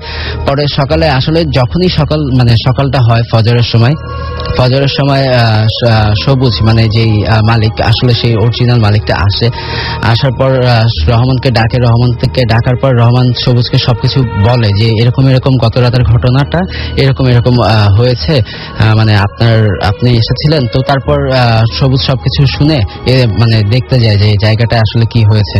তো জায়গাটা যাওয়ার পর দেখা যায় কি যে মাটি কাটা ঠিকই হয়েছে, কিন্তু ওই যেই স্পটে রহমান যেই মানুষটাকে মানে সবুজ ভেবে যাকে কোপ দিয়েছিল, সেখানে একটা কাক পাওয়া যায়, যার কাকটার পেটের মাঝখানে কোপটা থাকে, আর মানে কাকটা দুই ভাগ হয়ে পড়ে থাকতে দেখা যায়। এই ছিল রাসেল ভাই ঘটনাটা। ওকে, থ্যাংক ইউ সো মাচ। আমরা চলে যাব আমাদের পর। আমি মোহাম্মদ হাসান ভুঁইয়া, আমি ঢাকা মেডিকেল কলেজের একজন স্টাফ। আমি দীর্ঘদিন যাবত ঢাকা মেডিকেলে কর্মরত আছি। তো আমার ডিপার্টমেন্ট হচ্ছে অ্যানাটমি ডিপার্টমেন্ট। তো অ্যানাটমি অর্থে হচ্ছে অ্যাকচুয়ালি কীট পতঙ্গ, যেখানে সাধারণত 3টা ভাগ আছে, একটা ডিসেকশন, একটা মিউজিয়াম, আর একটা হচ্ছে হিস্টোলজি ল্যাব। তো ডিসেকশন সেটাতে সাধারণত আপনার মানুষের মরা দেহ, যেটা স্টুডেন্টরা কাটাছিড়া করে ফার্স্ট ইয়ার সেকেন্ড ইয়ার, তারা কাটাছিড়া করে বিভিন্ন কিছু দেখে, কাজ করে। আর মিউজিয়াম হচ্ছে এখানে দেখা গেল যে বিকলাঙ্গ অনেক শিশু জন্ম নেয়, অনেক ধরনের সমস্যা থাকে, তো ওইগুলো সাজানো থাকে আর কি, মানুষের হাত, কাটা হাত, পা, তারপরে বিভিন্ন কিছু। তো যাই হোক, অ্যানাটমি ডিপার্টমেন্টে সাধারণত আমি আছি বিধায় অনেকদিন যাবতই দেখতে পাইতেছি বা জানি। সবাই জানে এখানে একটা প্রপ পরীক্ষা হয় ফার্স্ট ইয়ার সেকেন্ড ইয়ার, যেটা এটা হচ্ছে জানুয়ারি এবং জুলাইতে। আজকের প্রোগ্রামটা যেহেতু অ্যাকচুয়ালি বুথ FM, তো ভূতের গল্প, আমি আসলে আমার জীবনে একটা গল্প আছে, এটা কখনো কারোর সাথে শেয়ার করি নাই, যেহেতু আজকে জানতে যাচ্ছেন তো আপনাদেরকে বলি। তো গল্পটা হচ্ছে জুলাই মাস, বরাবরের মতোই প্রপ পরীক্ষা পরদিন সকালবেলা। তো আমরা সাধারণত, যেহেতু আমি ডিপার্টমেন্টের মোটামুটি একটা দায়িত্বে কাজ করি, তো আমাদের আগের দিন বা পরদিন সকালবেলায় সবকিছু রেডি থাকতে হয়। তো আমরা সকালবেলা সম্ভব হয় না বিদায় আগের দিন ঠিক করে রাখি সব। পরীক্ষার আগের দিন আমি একবার ভুল করলাম, যে ফ্রেন্ডের সাথে আড্ডা মারতে মারতে ঠিক 12:30 একটা বেজে যায় রাত। তো আমার হঠাৎ খেয়াল হয় যে পরদিন সকালবেলা পরীক্ষা, তো এখনো তো ঠিক করলাম না, কি করলাম, সকালবেলা তো ম্যাডামের ঝাড়ি খাইতে হবে। ঠিক সেই সময় সবকিছু বাদ দিয়ে রওনা দিলাম ডিপার্টমেন্টে যাব পরীক্ষার সব ইনস্ট্রুমেন্ট ঠিক করার জন্য। তো যাইতেছি, আমাদের ডিপার্টমেন্টে যাওয়ার পথটাই হচ্ছে মর্গ দিয়ে, তো মর্গ ক্রস করে ডিপার্টমেন্টে যাইতে হয়। তো কত 1:00 হবে টাইম, যাইতেছি হঠাৎ, আসলে এই কথা বলতে গেলে শরীরের পশম সবগুলো অটোমেটিক্যালি দাঁড়ায় যায়, অনেক ভয়ের ব্যাপার। তো আমার কাছে ভয়ঙ্কর লাগতেছে অবশ্য, এখনো বলতে গেলে কেমন মনে হয় জানি না আপনাদের কাছে কেমন লাগবে। তো যাইতেছি মর্গ ক্রস করে ডিপার্টমেন্ট এবং মর্গের মাঝামাঝি, হঠাৎ সামনে একটা ম্যানহোল। কোথা থেকে আসলো, সকালবেলাও আসছি, ম্যানহোল দেখি নাই, এত রাতে একা, আশেপাশেও কেউ নাই। হঠাৎ ভয় পেয়ে গেলাম যে এখন ম্যানহোল কোথেকে আসলো। তো চিন্তা করতেছি ম্যানহোল, সামনের দিকে যাব, আচ্ছা ক্রস করে যাই। তো বাম পাশে ক্রস করতে যাই, তখন হঠাৎ আরেকটা ম্যানহোল। তখন চিন্তা করলাম, একটু ভয় লাগতেছে যে কি ব্যাপার, ম্যানহোল একটা দেখলাম মাত্র, আবার বাম পাশে যাবো, তো আরেকটা ম্যানহোল। তখন আবার ডান দিকে যাই, তো ডান দিকে একটা 10 তলা বিল্ডিং। তো চিন্তা করলাম আসলে দুইটা ম্যানহোল, এগুলো টপকায় যাওয়ার চেয়ে তার ম্যানহোল, এত রাতে ভয় লাগতেছে। তখন চিন্তা করলাম হয়তো 10 তলা বিল্ডিংটা টপকায় যাওয়া হয়তো অনেক বেশি সহজ হবে ম্যানহোলের চাইতে। কি করব, তখন ভাবলাম আজকে মনে আর যাওয়া হবে না, ভয় পাইতেছি, ঠিক আছে ঝাড়ি খাইলে খাবো, সকালবেলায় যাবো। পিছন দিকে ফিরতে যাই, তখন আরেকটা ম্যানহোল পিছনে, তো যাওয়ার কোনো রাস্তা নাই। তো একা এত রাতে ভয় কাঁপতে থাকি, কি করব। হঠাৎ ম্যানহোলের মধ্যে কি নড়াচড়া করতেছে, তো করতে করতে সবগুলো ম্যানহোল আমার দিকে আসতেছে, কাছায় আসতেছে, আর একটা করে হাত, প্রত্যেকটার মধ্যে হাতগুলো এরকম যে হাতের মধ্যে আসলে কঙ্কাল, তো কঙ্কালি আপনারা সবাই হয়তো চিনেন, এরকমই পচা গলা মাংস কঙ্কালের মধ্যে হালকা আছে, খইসা পড়তেছে এরকম, আর এগুলো নড়াচড়া করতেছে, আমাকে ধরতে চাইতেছে, আমার মনে হইতেছে এরকম। তো আমি চিন্তা করতেছিলাম কি করা যায়, ভয় পাইতেছি, কাউরে বলারও সাহস পাইতেছি না, আশেপাশে কেউ নেই, চিৎকার করলে লাভ হবে না। তো মনে একটু সাহস জোগানোর চেষ্টা করি, কিন্তু কাজ হয় না। হঠাৎ একটা ম্যানহোল আমার সামনে চলে আসে, আর একটা হাত আমার পা চেপে ধরে। তো সাধারণত হাতটা যখন চেপে ধরে, তখন বুঝতে পারি যে আসলে মানুষের সাধারণ হাত হইলে একরকম, এটা ঠান্ডাও না গরমও না, কেমন একটা অনুভূতি, খুব ভয়ঙ্কর। তো হঠাৎ টান দিয়ে আমাকে ম্যানহোলের মধ্যে ফেলে দেয়, তারপর আমি সেন্সলেস হয়ে যাই, বুঝতে পারি না কিছু আর। যখন আমার জ্ঞান ফিরে, তখন আমি দেখতে পাই যে আমি অ্যানাটমির ডিসেকশনে, যেখানে সাধারণত একটা বেডে শুয়ে আছি, যে বেডটাতে মরা লাশ কাটা হয়, স্টুডেন্টরা কাইটা ড্রেসিং করে বা করে আপনার ডিসেকশন করে শিখে। তো আমি বেডটাতে শুয়ে আছি, অনেক ভয় পাইতেছি, কি ব্যাপার, আমি এখানে কেন। সেই সময় দেখলাম আমার হাত পা বাঁধা, আমি নড়াচড়া করতে পারতেছি না, চিৎকার করতেছি, আমার ভেতর থেকে কথা বের হইতেছে না, কোনো শব্দ হইতে পারতেছে না। তো পাশে মালিক চাচা দেখলাম ছুরি কাঁচি সবকিছু, যেগুলো সাধারণত ওই মরা লাশের জন্য নিয়ে আসে, ড্রেসিং করার জন্য, ডিসেকশন করার জন্য স্টুডেন্টদেরকে দেয়, সেটা আমাকে দিল, আমার এখানে পাশেই না রাখলো বেডের মধ্যে। তো বেডের মধ্যে রাখছে, রাখার পরে উনি চলে গেল। চলে যাওয়ার পরে আমাদের ডিপার্টমেন্টের পুরনো যে ম্যাডাম সাবিহা ম্যাডাম ছিল, সেই ম্যাডাম আসলো। ম্যাডামকে চিনতে পারি, কিন্তু ম্যাডাম ঠিক আছে, বাট একটু অদ্ভুত টাইপের মনে হইতেছে, বাট ম্যাডাম কিন্তু চেহারা মিল আছে, পুরোপুরি না, বুঝতেছি যে সাবিহা ম্যাডাম। তো উনি কাছে আসলো, আসার পরে আশেপাশে স্টুডেন্ট আসতেছে, তো স্টুডেন্ট সবাই অ্যাপ্রন পরা, বাট আসলে এরা স্টুডেন্ট না। আমি তখন বুঝতে পারছি যে আসলে মানুষ না, অদ্ভুত, কারো চোখ 2টা, কারো 3টা, বা কারো একটাই চোখ, আমাদের 10টা চোখের সমান, অনেক বড় টাইপের চোখ। তো আমি খুব ভয়ে কাঁপতে থাকি, কি করব। আমি চিৎকার করতেছি, আমার কথা কেউ শুনতেছে না। তো সব জানলা দিয়ে দরজা বিভিন্নভাবে টপকায়, বিভিন্নভাবে আসতেছে। এরা যেভাবে আসতেছে, সাধারণত আমাদের মতো মানুষ আসতে পারবে না, ভূত আসতেছে মনে। তখন বুঝলাম যে আসলে ভূত। সবাই আমার পাশে এসে দাঁড়াইলো, চারোদিকে যেভাবে স্টুডেন্টরা সাধারণত একটা মরা বডি বা কঙ্কালের পাশে দাঁড়ায়। তো হঠাৎ এই সময় ম্যাডাম আসলো, আমাদের ডিপার্টমেন্টের head of the department Shamimara madam. ওনাকে চিনলাম যে উনি এসা সাবিয়া ম্যাডামকে বলতেছে, কি ক্লাস করাও, স্টুডেন্টরা তো ভালো পরীক্ষা রেজাল্ট করতে পারে না, ভালোভাবে ক্লাস নিবা, ভালোভাবে শিখাবা। তো ম্যাডাম মাথা নিচু করে ঠিক আছে বলে, দেখি। কিন্তু আমি যে তার ডিপার্টমেন্টের একজন স্টাফ, সেটা তার খেয়াল নাই, মানে সে এটা বুঝতেছে না। আমি চিন্তা করতেছি, আমার কথা শুনতেছে না, মানে আমাকে একজন নর্মাল একটা ডেড বডি মনে করতেছে সবাই। ম্যাডামও সেদিকে কোনো করলো না, চলে গেল। পরে এই সময় সাবিয়া ম্যাডাম বললো, ঠিক আছে তোমরা সবাই, আজকে তোমাদেরকে যেটা শিখাবো সেটা হচ্ছে, আমাদের এখানে এখন যেটা আছে সেটা হচ্ছে একটা মানুষ, আমরা তো আসলে কেউ মানুষ, আমরা সবাই ভূত। তো ভূত আর মানুষের মধ্যে তেমন কোনো তফাৎ নাই, শুধু একটাই তফাৎ, মানুষের ভিতরে 4টা প্রকোষ্ঠ থাকে আর ভূতদের একটা বিষ, যেটাতে শুধুই ভালোবাসা থাকে। তো ঠিক আছে, ভালোবাসা থাকে, আজকে তোমাদেরকে আমরা মানুষ শিখাবো। মানুষরা তো অনেক নিষ্ঠুর, তো আমরা তো মানুষের মধ্যে তো নিষ্ঠুর না, আমরা সেরকম কিছু, তাই আমরা ভূত কখনো কেটে দেখাবো না, আমরা একটা মানুষকে দেখাবো। তো ঠিক আছে, মালিক চাচাকে ডাকলো, ইনস্ট্রুমেন্ট গুলা বুঝাই দিল, দেওয়ার পরে সে বললো আজকে আমরা হাত করবো, ডিসেকশন করবো, হাতের আর্টারি, ভেইন, নার্ভ টার্ভ সবকিছু দেখাবো, এগুলার কি। তারপরে সে আমার হাতটা টেনে নিয়ে ড্রেসিং করতে থাকে, ডিসেকশন করে হাতটা কাটে, তখন আমি আর বুঝতে পারি না। তারপর যখন আমার হাতটা ড্রেসিং করে আমি সেন্সলেস হয়ে যাই, তো হঠাৎ আমি যখন আবার জ্ঞান ফিরে আসে, তখন আমি দেখি অ্যানাটমির ইসেতে শোয়া, বারান্দায় শোয়া, মানে আমাদের মিউজিয়াম আর ডিসেকশনের যে বারান্দাটা আছে ওইটার মাঝামাঝি শোয়া, হাতে ব্যান্ডেজ, আশেপাশে আপাতত কেউ নাই। কি ব্যাপার, আমি এখানে হাতে ব্যান্ডেজ কেন? তখন কিছু মনে থাকে না। তো আমার তখন ওই কথাটা কল্পনা হয় যে আমি এরকম কিছু দেখছি বা এরকম কিছু হয়েছিল, ওই পর্যন্ত মনে আছে। তারপরে আমি লজ্জায় ঘটনাটা কাউকে বলি না, সবাই জিজ্ঞেস করে কি ব্যাপার, হাতে ব্যান্ডেজ কেন, এই সে। আমি সবাইকে বলি যে আসলে ছিনতাইকারী করছে, ছিনতাইকারী ধরছিল, তাই কোপ দিছিল, কেটে গেছে। লজ্জায় কাউকে বলি না, কারণ সবাই আমাকে ভালো দেখছে। এখন যদি উল্টাপাল্টা কিছু সবাই ভাববে উল্টা, আসলে ঘটনাটা যে সত্য কাউকে বুঝাইতে পারতেছি না। তারপর এটা চিন্তা করলাম, তো আপনি যদি হয়তো বিশ্বাস করবেন না ঘটনাটা, আসলে আপনি কি ভাবতেছেন আমি জানি না। আপনি দেখতে পারেন এই যে এখন আমার হাতের মধ্যে সেই কাটা দাগটা রয়ে গেছে, এই যে দেখেন এখানে, এই থেকে এই পর্যন্ত কি অবস্থা ঘটছে। আসলে কল্পনা যে এত বড় বাস্তব হয়ে যায়, এটা মানে অকল্পনীয়। আমাকে দেখলে হয়তো আপনারা বিশ্বাস করতেন, হয়তো শুনলে অনেকে অবিশ্বাস করতে পারে, কিন্তু আমি নিজেই ভয় পাই, নিজে লজ্জাও পাই, ভয়ও পাই যে কি হইল। তারপর থেকে আমি আর কখনো ওই ডিপার্টমেন্টে রাতের বেলা যাই না, কখনোই যাই না, এখনো পর্যন্ত যাই না। আমার কাজ এখন যা হবে সব দিনে, যে বাঁচি আর মরি, চাকরি থাক বা না থাক, জীবন থাক, এই দিনের বেলা। এটা হচ্ছে আমার জীবনের মানে বাস্তব ঘটনা, যেটা আমি নিজেই প্রমাণ। তো আরেকটা ঘটনা আছে যেটা বলতে গেলে অ্যাকচুয়ালি যদিও আমার নিজের না, তারপরে যেহেতু ডিপার্টমেন্টে আছি, ডিপার্টমেন্টের অনেক ইতিহাস অনেকে জানে, তো আমিও এসে শুনছি, যদিও নিজের চোখে দেখি নাই। তো আমাদের হিস্টোলজি যেই ল্যাবটা প্রথমে আপনাদেরকে বলছিলাম যে ল্যাব আর একটা ভাগ আছে ডিপার্টমেন্টের, তো সেই ল্যাবে সাধারণত স্লাইডের কাজ হয়, যেখানে ছোট ছোট টিস্যু কালেক্ট করে, এখানে অনেক ধরনের টিস্যু থাকে যেটা স্লাইডে সংগ্রহ করে। তো টিস্যুগুলা এর মধ্যে অনেক কিছু আছে, যেমন লিভার আছে, কিডনি আছে, স্টোমাক আছে, টোটালি মানুষের শরীরের বিভিন্ন কিছুই, বোনস থেকে হাড্ডি থেকে শুরু করে সবকিছুই। তো ওইগুলা স্লাইডে করে কভার স্লিপ দিয়ে আটকে আমরা মাইক্রোস্কোপে দেখতে হয়। মাইক্রোস্কোপ অনুবীক্ষণ যন্ত্র আপনারা সবাই চিনেন, সেটাতে দেখতে হয়। তো আমাদের এখানে এক চাচা কাজ করতো, তো কাজ করতো সবসময়, সে কাজ করতো রুমের মধ্যে, দেখাশোনা করতো।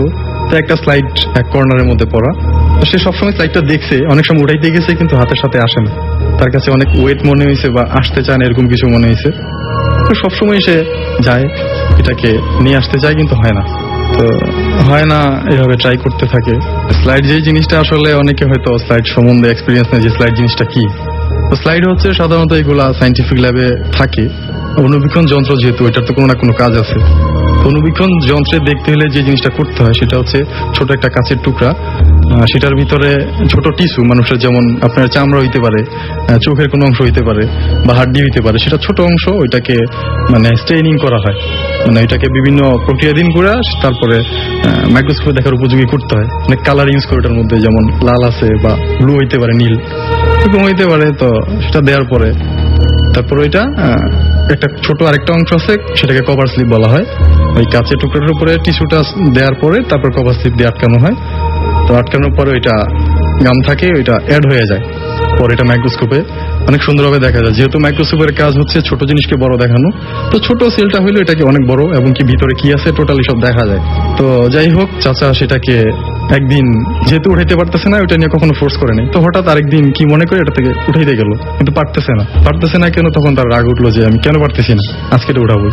তো সে জোরপূর্বক এটাকে উঠায়, তারপর সে চিন্তা এটাকে পরিষ্কার করে, তারপর মাইক্রোস্কোপে দেখার জন্য এটাকে সেট করে, তারপর সে মাইক্রোস্কোপে চোখ দেয়। চোখ দিয়ে যখন দেখতেন তখন থেকে ভিতর গিয়ে একটা নড়াচড়া করতেছে। টিস্যু তো নড়াচড়া করার কথা না, যেহেতু এটা অনেক আগে মৃত, এটাকে অনেক করার পরে অ্যাসিডের মারা গেছে। তো নড়াচড়া করতে থাকে, এটা ধীরে ধীরে অনেক বড় হইতে থাকে, বড় হয়ে এক পর্যায়ে এটা কভার স্লিপ ফাইটা তারপরে আইপিস দিয়ে, যেটা মাইক্রোস্কোপের সাধারণত চোখের কাছে থাকে, ওই অংশটাকে আইপিস বলা হয়। তো আইপিস ভেদ করে এটা তার চোখের ভিতরে চলে আসে, তারপর চোখ ভেদ করে আবার সাইড দিয়ে বের হয়ে যায়, ছোট একটা ফুটা হয়ে বের হয়ে যায়। বের হয়ে যাওয়ার পরে সে তখন থেকেই মানে একটু অন্যমনা হয়ে যায়। নর্মাল মানুষের যে একটা সেন্স থাকে সেরকমটা তার ভিতরে থাকে না। তো হঠাৎ সে আনমনা হয়ে যায়, সে বুঝতে পারে না আসলে কি হইলো, এরকম তো হওয়ার কথা না। তো যেহেতু তার চাকরি শেষ পর্যায়ে ছিল, তখন সে চিন্তা করতে আর চাকরি করবো না, এখানে যেহেতু এরকম হইলো, জীবন থাকতে চলে যায়, হয়তো একদিন জীবন চলে যেতে পারে, সেও কাউকে লজ্জা এটা বলে না।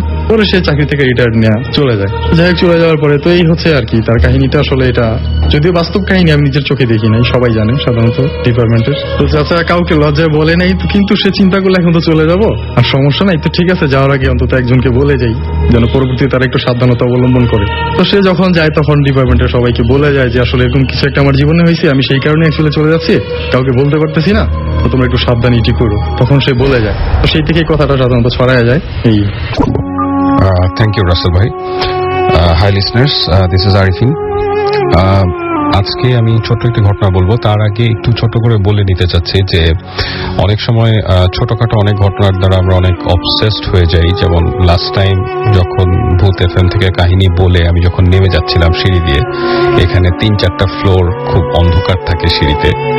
তো অনেকে অনেক ধরনের কথা বলতো এর আগে, যে বুকে একটু চাপ লাগে, একটু অন্যরকম ফিল হয়।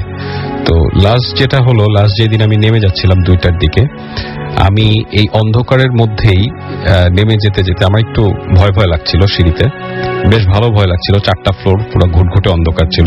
তো একদম নিচের দিকে গিয়ে দেখলাম যে নিচে একজন দারোয়ান থাকেন, গার্ড থাকেন।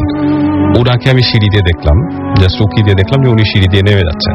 ওনাকে দেখে আমার বেশ তখন সাহস ফিরে আসে, আমি তাড়াতাড়ি হাঁটতে থাকি।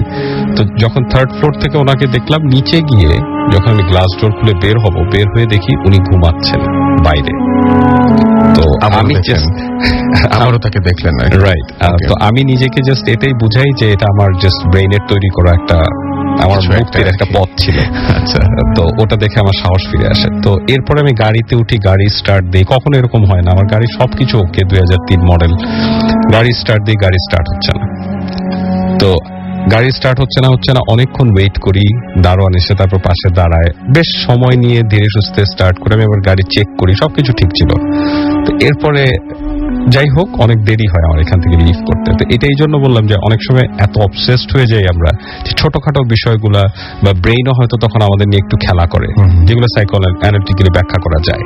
তো আজকে আমি যে ছোট্ট কাহিনীটা বলবো, আমার জীবনে ঘটে যাওয়া একটা কাহিনী, যেটার আসলে সেরকম কোনো সরাসরি ব্যাখ্যা আমি পাইনি, তৈরি করতে পারিনি।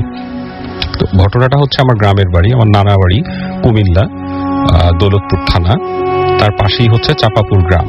তো আমাদের গ্রামটা হচ্ছে দৌলতপুর গ্রাম। তো অনেকদিন আগে, এটা 97-98 সালের কাহিনী। তো তখন চাপাপুর গ্রামে যে স্থানীয় যে মসজিদটা ছিল, ওই মসজিদে খুব পরহেজগার একজন ইমাম সাহেব ছিলেন। যে কোনো কারণে হোক, ওনার নামটা আমার ঠিক মনে নেই। তো 97-98 সালের দিকে উনি মারা যান, এবং মারা যাবার আগে, ঠিক আগে উনি বলে যান যে ওনার পরবর্তীতে যিনি এই মসজিদের ইমাম হবেন, তিনি পাঞ্জাব থেকে আসবেন এবং একটা লোক আসবেন, ওনার জানাজার নামাজ পড়াবেন। পড়ানোর পরে ওনাকেই যেন এই মসজিদের ইমামতি করতে দেয়া হয়, এই আবদারটা উনি রেখে উনি মারা যান। যেদিন উনি মারা যান, দুপুর পর্যন্ত অপেক্ষা করা হয়। গ্রামের মানুষের শোনা কথা, গ্রামের মানুষ বলে যে ওই দিন দুপুরবেলা ঠিক জোহরের আগে একজন ইমাম সাহেব আসেন, এবং এসে উনি দাবি করেন যে উনি অনেক দূর থেকে এসছেন। কোথা থেকে আসছেন কিছুই কেউ জানে না, অনেক দূর থেকে আসছেন, ইমাম সাহেবের ডাকেই এসছেন, এক্স ইমাম সাহেব যিনি ছিলেন। তো উনার জানাজার নামাজটা উনি পড়াবেন। তো যথারীতি উনি সেই জানাজার নামাজ পড়ান, এবং পড়ানোর পর থেকে গ্রামের মানুষ উনাকে আবদার করেন যে আপনি এই মসজিদের ইমামতি করেন, আমাদের ইমাম সাহেব বলে গেছেন এরকম আপনার ব্যাপারে। তো উনি রাজি হয়ে যান। এখানে একটা বিষয় লক্ষণীয় ছিল যে ওনার কোনো পরিবার ছিল না ওনার সাথে, ওনার চেনা পরিচিত কেউ ছিল না। উনি ম্যাক্সিমাম টাইম উর্দুতে কথা বলতেন, মাঝে মাঝে বাংলায় কথা বলতেন। তো ঘটনার শুরু আরো পরে, আমি যখন আমার গ্রামে বেড়াতে যাই, তখন আমি কলেজে পড়ি, 97-98 সালে গ্রামে বেড়াতে যাই। তো আমার নানার বাড়ির পাশেই আরেক নানার বাড়ি, ওই নানার ঘরে আমার সম্পর্কে মামা হয় একজন ছিল, রাশেদ নাম। তো আমরা তুই করে ডাকতাম, প্রায় সমবয়সী ছিলাম। তো মামাও আমাকে মামা বলে ডাকতাম, আমিও মামা বলে ডাকতাম। তো মামার কাছ থেকে শুনতে পারি যে ওই ইমাম সাহেব যিনি নতুন এসছেন, ওনার মধ্যে কিছু অলৌকিক ক্ষমতা আছে। কি রকম ক্ষমতা? উনি প্রায় সময় এরকম ঘটছে ইদানিং যে কেউ মারা যাবার ঠিক আগে আগে উনি ওই জায়গায় পৌঁছে যান, উনার বাড়িতে পৌঁছে যান, বা উনি যেই জায়গায় থাকেন ওখানে পৌঁছে যান, পৌঁছে উনাকে তওবা করান, সূরা টুরা পড়েন, তওবা করান, এবং তারপরে ওখানে অপেক্ষা করেন। কিছুক্ষণের মধ্যে দেখা যায় যে ওই লোকটা মারা যায় এবং ইমাম সাহেব সূরা পড়তে থাকেন, সূরা শেষ করে উঠে চলে আসেন। তো আমি ঘটনাটা শুনে প্রথম উড়িয়ে দেই, জাস্ট হেসে উড়িয়ে দেই। আপনি বলতে চাচ্ছেন যে কেউ মারা গেলে উনি টের পান যে কেউ মারা যাচ্ছে, উনি টের পেয়ে যাচ্ছেন এবং আগে আগে ওখানে পৌঁছে যাচ্ছেন। তো এই ঘটনাটা অল্প 2-3টা ঘটনা এরকম ঘটার পরে গ্রামবাসী একটু রিভল্ট করে বসে। গ্রামবাসী উনাকে ঠিকভাবে মেনে নিতে পারে না। উনি যখন আসছে তখন গ্রামবাসী একটু প্রতিবাদী হয়ে ওঠে, উনাকে ঢুকতে দেয় না বাসায়। এরপর যেটা হতো, উনিও জিনিসটা টের পেয়ে যান যে উনাকে ঠিক সেভাবে আর অ্যাক্সেসটা দেওয়া হচ্ছে না গ্রামে বাসায়। তো উনি যেটা করতেন, উনি দূরে হয়তো দেখা যাচ্ছে কারো উঠানে বসে সূরা পড়তে থাকেন এবং বেশ জোরে জোরে সূরা পড়তে থাকেন, এবং ইন দ্য মিন টাইম ওই বাড়িতে বা ওই জায়গায় কেউ একজন মারা যাচ্ছে। ঘটনাটা ঘটতে থাকে। তো এরকম 2-4টা ঘটনা ঘটার পরে আমি যেবার বেড়াতে যাই, বেড়াতে গিয়ে ঘটনাটা শুনি যে এই ব্যাপার এগুলো ঘটছে। তো মামা আমাকে বলে যে চল আমরা একটু দেখি, একটু খোঁজ নিয়ে দেখি কি করা যায়, একটু দেখি কি হচ্ছে আসলে ব্যাপারগুলো কি। তো এরকম মারা গেছে এরকম একজনের বাড়িতে আমরা যাই, আমাদের সম্পর্কে চাচি হয়। চাচা মারা গিয়েছিলেন, এরকম উনি এসেছিলেন, এসে এই ঘটনাটা ঘটেছিল। তো চাচির সাথে কথা বলি কি হয়েছিল, কি এই পুরো ব্যাপারটা একই। তো চাচি যেটা এক্সট্রা বলে এতটুকু যে চাচি ওই সময় চাচার মাথার কাছেই বসা ছিল, ইমাম সাহেব আসেন, ওনাকে তওবা টবা পড়ান। ঠিক ওই সময়টায় ঝিঝি পোকার ডাকের মতো খুব প্রচন্ড ঝিঝি পোকার ডাক হতে থাকে। সন্ধ্যার সময় ছিল, মাগরিবের নামাজের পরপর ইমাম সাহেব ওনাকে তওবা টবা করায়। উনি দূরে একটা চেয়ারে বসে সূরা পড়ছিলেন, এবং তারপরে ওই চাচার খুব গলা শুকায় কাঠ হয়ে যায়, পানি খেতে চান, প্রচন্ড পানি খেতে চান। চাচি পানি আনতে যান, পানি এনে দেখেন উনি আর নেই, উনি মারা গেছেন। তো পুরো ঘটনাটা আমরা শুনে আমরা চলে আসি ওখান থেকে। তারপরে আমরা চাপাপুর, পাশেই চাপাপুর গ্রামে যাই, ওই মসজিদ খুঁজে বের করি। মসজিদে গিয়ে ওখানে আরেকজন মুয়াজ্জিন ছিলেন, ওনার সাথে যোগাযোগ করি, দেখা করি, ঘটনাগুলোর সত্যতা জানতে চাই। তো ওই মুয়াজ্জিন বলেন যে ঘটনাগুলো সবই সত্য, আপনারা যা শুনে আসছেন সবই সত্য, তবে আপনারা ইমাম সাহেবের সাথে দেখা করতে পারবেন না। তো তখন আমরা আরো কৌতূহলী হয়ে যাই, কেন দেখা করতে পারবো না, কি আছে। তো উনি বললেন যে দেখেন, আসলে দেখা করতে পারবেন না এই কারণে যে উনি মসজিদে থাকেন না, উনি এশার নামাজের ঠিক পরপর কোথাও চলে যান, এবং রাত্রেবেলা উনি মসজিদে থাকেন না। ভোরবেলা উনি আবার ফজরের নামাজের ইমামতি করার জন্য আসেন, সারাদিন বিভিন্ন জায়গায় থাকেন, ঠিক নামাজের সময়গুলোতে উনি মসজিদে চলে আসেন। তো এইরকম পরিস্থিতিতে আমরা ওনার সম্পর্কে যতই জানতে থাকি ততই আমাদের মধ্যে কিউরিওসিটির লেভেল আরো বাড়তে থাকে। তো এক পর্যায়ে আমরা ডিসিশন নেই যে আমরা ওই মসজিদে নামাজ পড়বো, প্রয়োজনে 5 বেলা নামাজ পড়বো, নামাজ পড়ে হলেও ওনাকে ফলো করব, উনি কোথায় যায় কি করে। তো যথারীতি পরদিন জোহরের নামাজের পরে আমি আর রাশেদ আমরা ওয়েট করতে থাকি। দেখলাম ইমাম সাহেব খুব ধীর গতিতে নামাজ টামাজ পড়ে, সূরা টুরা পড়ে ধীরে সুস্থে বের হয়ে চলে যাচ্ছেন। তো আমরা সাইকেল নিয়ে উনাকে আস্তে আস্তে ফলো করতে থাকি। আমার যতদূর মনে পড়ে উনিও বিষয়টা খেয়াল করেন যে আমরা গ্রামের রাস্তা দিয়ে উনি হেঁটে যাচ্ছেন, আমরা ওনাকে ফলো করছি। তো এইভাবে ফলো করতে করতে করতে করতে দেখলাম উনি বাস স্টেশনে গিয়ে একটা বাস ধরে চলে যাচ্ছেন। তো রাশেদ বলল যে দেখ, উনি হয়তো কোনো কাজে যাবে, আবার ফেরত আসবে, এর পরের ওয়াক্তের নামাজও উনি পড়াবে, so we better wait here, আমরা আগে কিছু 2-1 দিন দেখি উনি কোথায় যান কি করেন, তারপরে আমরা ওনার সাথে কথা বলি। এর ঠিক পরদিন একটা ছোট্ট ঘটনা ঘটে। রাশেদ খুব অসুস্থ ফিল করতে থাকে। ঘুমের মধ্যে সে কিছু আজে বাজে স্বপ্ন দেখে, যেটার মানে সারাংশ ছিল এরকম যে ওর একদম গলা শুকায় আসে, ওর খুব খারাপ লাগতে থাকে, ও ঝিঝি পোকার ডাকের মতো, প্রচন্ড ঝিঝি পোকার ডাকের মতো শব্দ শুনতে পায় ঘুমের মধ্যেই, হাঁসফাঁস করতে থাকে।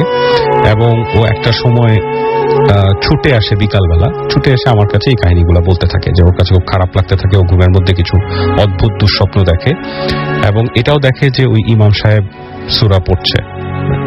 তো আমি ওকে একটু হাসাহাসি করি, আমি বলি যে মামা তুই তো অনেক অবসেসড হয়ে গেছিস, তুই এতটাই অবসেসড হয়ে গেছিস যে এখন ইমাম সাহেবকে স্বপ্নেও দেখতেছিস, তো তোকে নিয়ে তো আগাইলে এরপরে তো তোর ডেড বডি তো আমাকে বেয়ার করা লাগবে। এরকম দুষ্টামি করতে থাকি। তো আমরা পুরোপুরি ভাবে ঘটনাটাকে মানে যতটাই দুষ্টামি করে হালকাভাবে নিচ্ছিলাম। তো ইমাম সাহেবের কাছে কিছুতেই যেতে পারছিলাম না। অনেক চেষ্টা করে একবার এরকম সুযোগ হলো যে নামাজের পরে, আসরের নামাজের পরে ইমাম সাহেব উঠে যাচ্ছে, তখন আমি আর রাশেদ ওনাকে মসজিদের বারান্দায় ধরি। তো ধরে জিজ্ঞেস করি যে ইমাম সাহেব আপনার সাথে একটু কথা বলবো। তো লোকটার চোখ প্রচন্ড লাল ছিল, টকটকে লাল, অনেকটা আমাদের সত্যি কথা বলতে আমার প্রথমবার দেখে মনে হয়েছিল যে উনি হয়তো নেশা টেশা করতে পারেন, কারণ এরকম চোখ স্বাভাবিক মানুষের হয় না। প্রচন্ড লাল এবং বিস্ফোরিত চোখগুলো। তো যাই হোক, খুব স্বাভাবিকভাবে আমরা কথা বলার চেষ্টা করি, কোত্থেকে আসছেন, কি আসছেন না আসছেন। উনি খুব একটা জবাব দিতে ইচ্ছুক ছিলেন না, জবাব দেন না, খুব অল্প কথায় উনি আমাদের পাশ কাটিয়ে চলে যাচ্ছেন।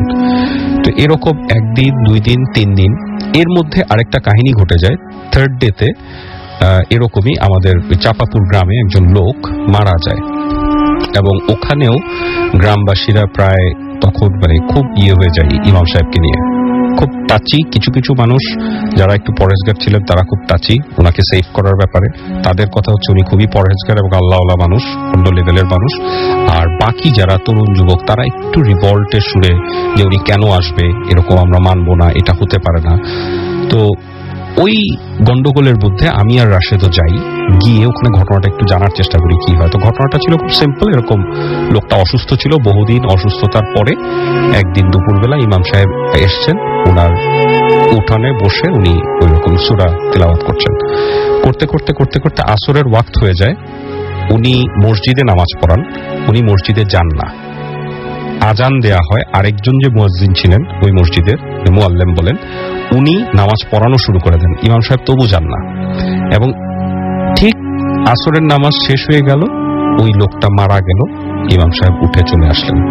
উঠে এসে উনি ওনার মসজিদে চলে গেলেন। তো ঘটনাটা ছিল এইটা। তো ওই দিনই আমরা বিকালবেলা অনেকটা জোর করি ইমাম সাহেবের সাথে কথা বলার চেষ্টা করি। উনি যখন একা আসরের নামাজ শেষ করলেন, পরবর্তীতে ওনার পাশে বসলাম, 2 পাশে 2 জন বসলাম, বসে জানার চেষ্টা করলাম, এবং তখন একটু কড়াকড়ি ভাবে বললাম যে দেখেন এটা আসলে হতে পারে না, এটা স্বাভাবিক নিয়মের মধ্যে পড়ে না। কারণ আপনি কিভাবে জেনে যাচ্ছেন একটা মানুষ মারা যাচ্ছে, আপনি সেখানে আগে পৌঁছাচ্ছেন, সূরা পড়ছেন, ভালো কথা, আপনি কিভাবে জেনে যাচ্ছেন? বিষয়টা যদি এইভাবে সূরা না হয়, তাহলে তখন আমরা কলেজে পড়ি, আমাদের রক্ত গরম, প্লাস গ্রামের অনেক তরুণ যুবক তারাও একটু গরম হয়ে উঠতেছে এইসব ব্যাপারে। তো একটু শক্তভাবে বলি যে আপনি যদি কথা বলতে না চান তাহলে অন্যভাবে বলার ব্যবস্থা করবো, বাট আপনাকে বলতে হবে। তো উনি খুব সংক্ষেপে ধীর স্থির ভাবে কাম এন্ড কোয়াইটলি যে কথাটা বললো যে দেখো আমি বুঝতে পারি, আমি শুধু তোমাদের এতটুকুই বলবো, আমি বুঝতে পারি, যদি এরপরেও তোমরা ফোর্স করো আমি তোমাদেরকে এতটুকু বলতে পারি, নেক্সট ঘটনাটা আমি তোমাদেরকে ডাকবো। তো এইটা শুনে আমরা খুব আশ্বস্ত হই, আমরা চলে আসি। এটা শুনে উনি আমার নাম্বার রাখেন, মোবাইল নাম্বার রাখেন, রেখে আমরা চলে আসি। আসার পরে 2 দিন 3 দিন চলে যায়, রাশেদ খুব অসুস্থ হয়ে পড়ে। এর মধ্যে আমাদেরকে আর কোনো ডাক আসে না। একদিন আমি জাস্ট আউট অফ কিউরিওসিটি চাপাপুরে আবার যাই ওই মসজিদে, একা একা যাই, একা একা গিয়ে ইমাম সাহেবের সাথে দেখা করি। এইবার উনি বেশ ফ্রেন্ডলি, আমার সাথে কথা বলছেন, নর্মাল কথাবার্তা বলছেন। তো আমি এমনি হাসতে হাসতে বলি যে ইমাম সাহেব আমার তো যাওয়ার সময় হয়ে যাচ্ছে, আমি তো ঢাকা চলে যাব, আর বেশি দিন নাই, সপ্তাহখানেক আছি। তো ঠিক আছে, এর মধ্যে আপনি হয়তো আর কোনো ঘটনা হয়তো ঘটবে না, তো আপনার সাথে যদি একটু কথা বলতে পারতাম ভালো হতো।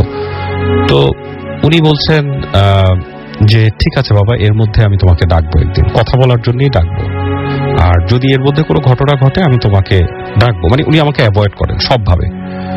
আমি ওই দিন মসজিদ থেকে বের হয়ে আসছি সাইকেল নিয়ে, কালো সাইকেল নিয়ে আসছি, ঠিক তখন দেখি রাশেদ আবার বাসা থেকে আসছে মসজিদের দিকে। আস্তে আস্তে বলতেছে রাশেদ আমাকে, কিরে ইমাম সাহেব তো ডাকলো। আমি বললাম ডাকলো মানে? কাকে ডাকলো? কেন তোকে বলেনি? আমি বললাম যে কি বলবে? তখন বললো কেন কালকে ভোরে তোকে বাজারে যেতে বলেনি? তো আমাদের গ্রামটা মফস্বল থেকে যেখান থেকে শুরু হয়েছে ওখানেই একটা হাট আছে, অনেক বড় গ্রামের হাট। তো বলতেছে ওখানে যেতে বলেনি তোকে কালকে ভোরে? আমি বললাম না, আমি তো এখনই মসজিদ থেকে কথা বলে আসতেছি, এরকম কিছু তো বলেনি। বলছে কই, আমাকে তো বললো, আমি তো এখনই ওনার সাথে কথা বলে আসতেছি। আমি বললাম তুই কোত্থেকে কথা বলে আসতেছিস? তখন বলতেছে আমার বাসার সামনে ওনার সাথে দেখা হয়েছিল, আমি ওনার সাথে কথা বলি এখন আসতেছি। তোর কথা জিজ্ঞেস করলাম, বলতেছে তোর বাসা থেকে বললো তুই চাঁপাপুরের দিকে গেছিস, তাই আমি এদিকে আসতেছি। আমি একটু অবাক হলাম যে ও ইমাম সাহেবের সাথে কথা বলে আসতেছে, আমি মসজিদ থেকে কথা বলে যাচ্ছি। তো যাই হোক, এবং আমাকে উনি কিছু বলেননি। তো আমি রাশেদকে খুব ভালো মতো আমি বলি তোর তো জ্বর মামা, আসলে তুই জ্বরের ঘরে প্রলাপ বকতেছিস আর কিছুই না, তো তোকে কি বলছে ভালো করে বল। তো ও আমাকে বলতেছে কালকে ভোরে ফজরের পরে বাজারে যেতে বলছে। ভালো কথা। তো আমরা ঠিক করি যে আমাকে বলে নাই, তারপর আমরা ঠিক করি যে আমরা বাজারে যাব। ঠিক ভোরবেলা আমরা উঠি, ফজরের নামাজ পড়ি আমাদের মসজিদে, পড়ে আমরা বাজারের দিকে রওনা দিই। তখন 6টা, 5:30, 6টা বাজে। ওই সময় আমার মোবাইলে একটা ফোন আসে। ইমাম সাহেব বাজারেরই কোনো একটা টেলিফোন বুথ থেকে ফোন করেছেন। আমি দেখি যে TNT নাম্বার।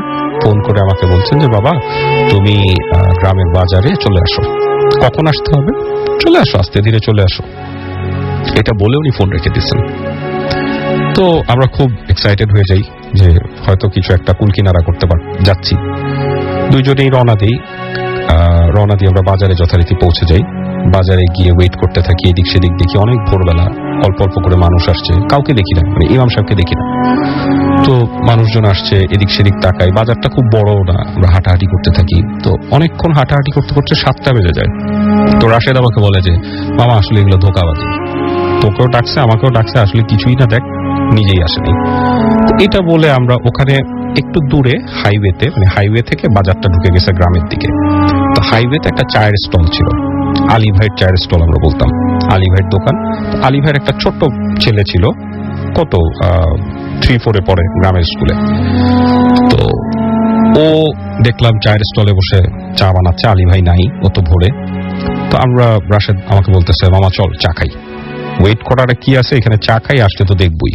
তো আমরা গেলাম চায়ের স্টলে, গিয়ে বসলাম। ওর সাথে কিছুক্ষণ দুষ্টামি করলাম। করে হঠাৎ করে রাশেদ আমাকে বলতেছে মামা আমার খুব খারাপ লাগতেছে, আমি ঝিঝি পোকার ডাকটা শুনতেছি, আমার খুব খারাপ লাগতেছে।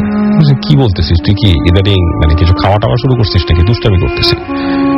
না মামা আমার সত্যি সত্যি খুব খারাপ লাগতেছে, সেই ঝিঝি পোকার ডাকটা আমি ভিতরে শুনতে পাচ্ছি, আমার শরীর কাঁপতেছে। আমি হঠাৎ ওর গায়ে হাত দিয়ে দেখলাম ওর জ্বর আসতেছে।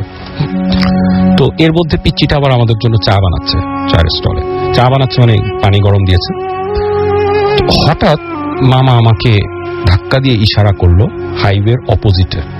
আমি চোখ দিলাম, দেখি ইমাম সাহেব ওখানে ঘাসের উপর বসা সূরা পড়ছে। আমি একটু কিছুক্ষণের জন্য স্পিচলেস থাকি। তারপর আমি চিন্তা করি এখানে কয়জন মানুষ, আমি, ইমাম সাহেব, রাশেদ, পিচ্চিটা, আর কেউ নাই আশেপাশে, আর মানুষজন সব বাজারে।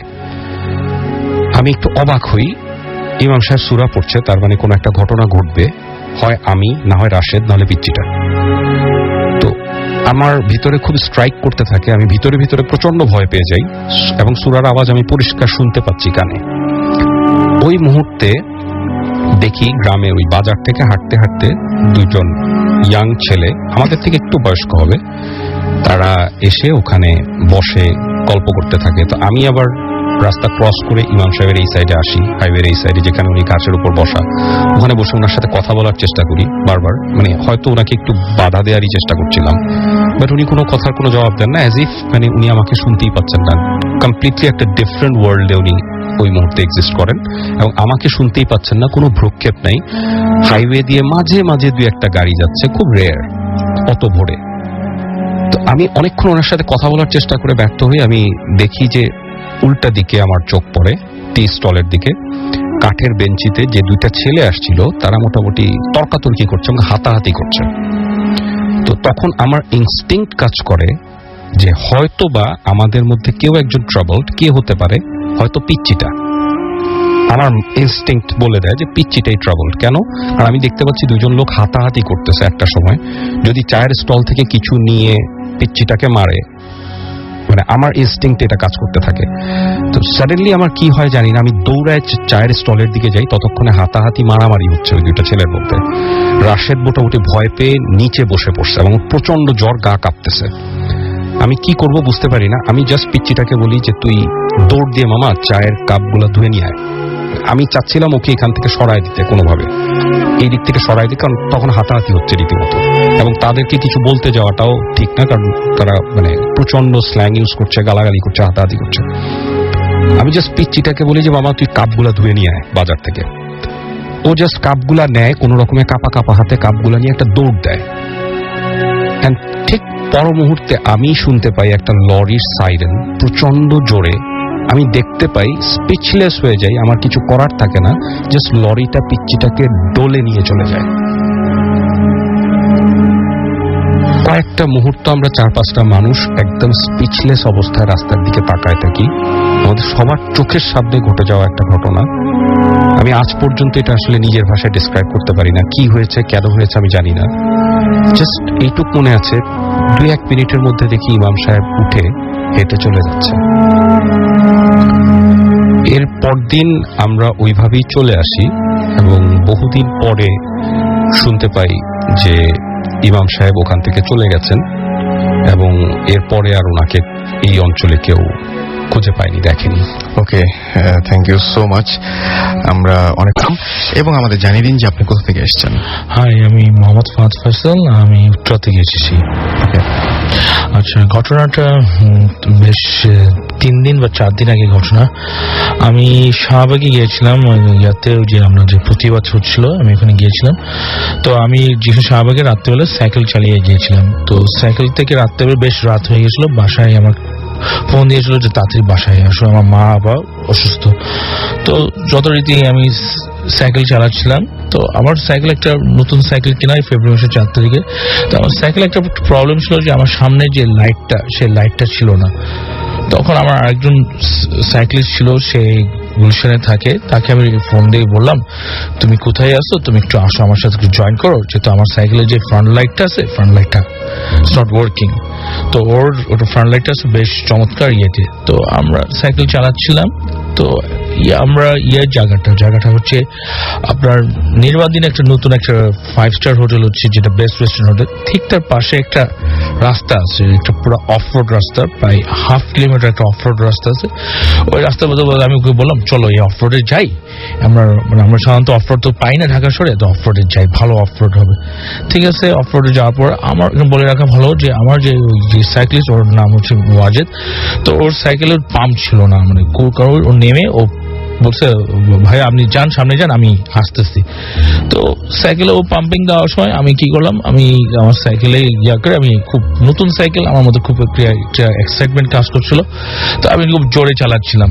জোরে চালানোর পর হঠাৎ মানে অচমকে মানে সাদা একটা ভুরা একটা মহিলা জাতীয় কি যে একটা ছিল, মানে ফ্র্যাকচার অফ সেকেন্ড আমি দেখলাম। দেখে আমি জোরে ব্রেক দিলাম।